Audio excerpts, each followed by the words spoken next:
Good. So, looking at the film, what did you see that need to work on, and how do you go about doing that? Yeah, you got to get back to practice. I think we have to execute. First off, I would give Utah credit. I think they're a really good defense, one of the top defenses that will play. But there were times when there were plays to be made, and we just didn't execute the way we are capable of. So it's like anything; it's about the process of going back and getting to work. And these guys were good on Tuesday in their training session, and all of our coaches were on the road Monday, Tuesday, Wednesday, so they're all back today. So this will be our first full day back on the field with them. So get back to work. I guess one of the big things watching the game was protecting Dante. How do you go about doing that? Maybe a little bit better with the line. Just execution, technique. Everything, making sure that everybody's on the same page. There was some communication issues that will get straightened out. And when you got a new group, and we do have some newer faces in the O-line that haven't been here. We were fortunate when we had some more experience there when you had Neo and Johnny and those guys. It's just a matter of those guys getting a chance to get together and work together. And 4 games in, they're doing a good job, but we need to continue to improve. You like to mix and match. Does that lead to some communication with different guys out there at different No, times? that's just an excuse. With this being a bye week, have you found it kind of more advantageous to have extra time to review film rather than jumping straight to looking at Washington State, or has it been kind of We always have the same schedule. So, and again, our coaches were out Monday, Tuesday, Wednesday on the road recruiting. So, they just got back in today, and we got 2 good days today and tomorrow.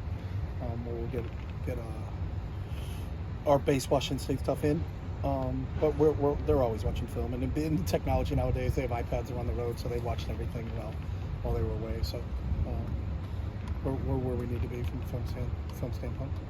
That left tackle position in particular, it seemed like Bruno played most of the first half, and I think Kadir was in there pretty much every snap in the second. We've been rotating those guys I would think the snaps are pretty evenly distributed between those 2 guys throughout the entire 4 games that we played so far. So those 2 guys are battling and playing, and there's some depth at that spot, and that's why they both deserve to play, and they both played. So, is there a play calling element that can help Dante with pressure, quick hitters and rollouts and things like that?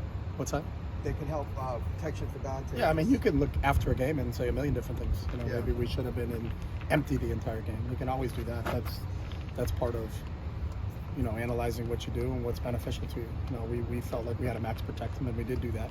There was a lot of 7-man protections on Saturday, and give them an opportunity so there weren't free hitters coming off the edge, and that's part of the process. But then the receivers have to get open in a certain time. So offensive football's timing in space, and you have to be able to match up numerically in terms of protection standpoints, and then you have to have timing and space work out at the same time. So there were some plays where the handoff, the backside defender was just crashing and wasn't respecting the keep at all. I'm thinking of one particular where it was Carson got chased down by the backside defender. Does Dante have the option to keep on those plays? It depends. I don't know what play you're talking about, but there are plays that we are reading people. There are plays that we aren't reading people. So. You said there was a miscommunication on the interception. Did J. Michael run the wrong route on that? It was just a miscommunication on that play. So. We haven't really seen Dante run the ball all that much. Where would you assess his ability to kind of use his legs? He's good. He's not Dorian. I mean, I think Dorian was a special quarterback when you look at him from that standpoint, so I wouldn't compare him to other people. But both Dante, Garbs, and Colin can affect the game with their feet in terms of key plays, but it depends on what we got from a play call standpoint. So I don't think it's fair to watch a game and say, well, he should have kept that. Well, that may not have been a read play. And maybe somebody defensively isn't gaps down and is doing something they're not supposed to do. So it's easy to sit back and look at a play and say, oh, I would have done that, but that may not be involved in the play call. So. After watching the film, what was your assessment of that, the speed option play that led to the Dante fumble? We missed a linebacker coming through the gap. Dante, we wanted to pitch off the defensive end. We were working on the defensive end, and we had that blocked up scheme. We knew they were going to be in 0 man, but we had a miscommunication on a linebacker inside plug. Darius delay a game 2 plays before Utah's second TD right before halftime. Seemed like you were upset there. What happened there? They called delay a game on us. What did they say? They said it was a delay game on the defense. You didn't agree with that? No, I didn't. Delay a game in what way? He said something, or what did he do to get that? That's all I got. Last week, Colin Kaepernick wrote a letter to the Jets about joining their practice squad and listed you as a reference. Can you talk about your relationship with him? I got an opportunity. I was very fortunate that I got to coach Cap when I was in San Francisco. and he was awesome. And the work ethic, attention to detail, everything. I think he's been here a couple times to throw in time since. Brought receivers with him, and I've seen him throw in person. And he actually befriended Justin Martin. They've worked out a few times together. So I had a really good experience when I coached Cal. Have you seen those kinds of interactions, especially with Justin Martin, like bleed over into helping your quarterback room improve as well? I couldn't speak. I don't know that part of it. I just know that when Cap has come to throw, Justin was here those days, and they kind of hit it off. So I don't know how much they've done since then, but that's just the type of person Cap is. Just helping out other young players in the game and giving them his knowledge and his explaining drills and things like that. And it was really nice of Cap to do that. Did the Jets reach out to you about? I've not talked to anybody in the NFL. How would you assess Colson Yankoff as your kick returner? I think Colson's done a really good job. We have to do a better job blocking for him. It hasn't been blocked up the way it's supposed to be blocked up. So I don't care who your kick returner is. You're not going to get any yards back there. So what do you like about him in that position? I think he's big. He's fast. He's got great vision. One of our faster kids on our team. He's a pretty good player. I know you have a bias against big kick returners. You've always had a bias against big kick returners, and it's obvious in your line of questioning. So you questioned us why Jake Bobo was deep on punt one time because you're a height guy. I think you changed next week to a different We didn't punt. change it next week. He was one of our 3 punt returners. So. But anybody that's over 6 foot as a punt returner or a kick returner is person non grata in your world. So I don't understand it because the best kick returner in the NFL could be the guy in Atlanta who's gigantic and is a tremendous player. So Colson's looked amazing on coverage. yeah, He's done a because great you know job. why? He's really fast. And so you know what you want in a kick returner? Somebody who's really fast.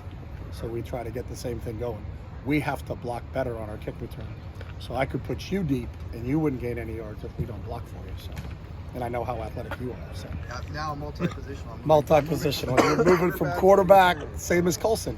Ironically, move from quarterback to returner. So For you, what goes into the decision-making process of deciding who's going to be on that front line on kick returns? It's like a balancing size and speed and ability to move around the field. to balance the size and speed and position to be on the field. I mean, there's a lot of defensive players that are on it. It's like most teams. I think if you look at the special teams makeup of any team, they're all similar type of body types. There's safeties, there's linebackers, there's tight ends, running backs. You got to be able to run 30 yards full speed, flip your hips, then pick up what they come blocking down the field. Did they twist? Did they not twist? How fast are they moving down the field? Are they squeezing? Did they direct the ball into the boundary? Did they direct the ball to the field? All those things are factors in it, but I think size, speed, and athletic ability is a really big factor in those guys there because you're not blocking a guy at the point of attack. You have to run 30 yards before you block your first guy. So You had said you would go back and kind of already alluded to this, but just coaching. I know everything's 20/20 hindsight, but coaching wise, if you that game to do over again, would you do a lot you of don't things? have that game to go over there. Okay. So it doesn't work that way. It would be nice. You could hit the Yeah. reset button. It doesn't work Yeah. that way. We're not playing a video game. Yeah. So we don't go through it that way. So we go every day. We go through what we do, and then we make evaluations of what we did, what was good, what was bad, how do we correct it, and then we move forward just like we ask our players to do. So there's 2 things you do in the game: you either win or you learn. So you win and you learn, and you move on, and you move on to your next game. So this is your only practice of the week today? We practice on Tuesday. Okay. And then, but after today, We were here on Sunday, Tuesday, Thursday in our and then same thing we've done every open date since we've been here. So we go 3 days in the developmental week, and then we're back on Sunday again for the start of the Washington State week. So Thank you. we're good. Thank you. All right, thanks.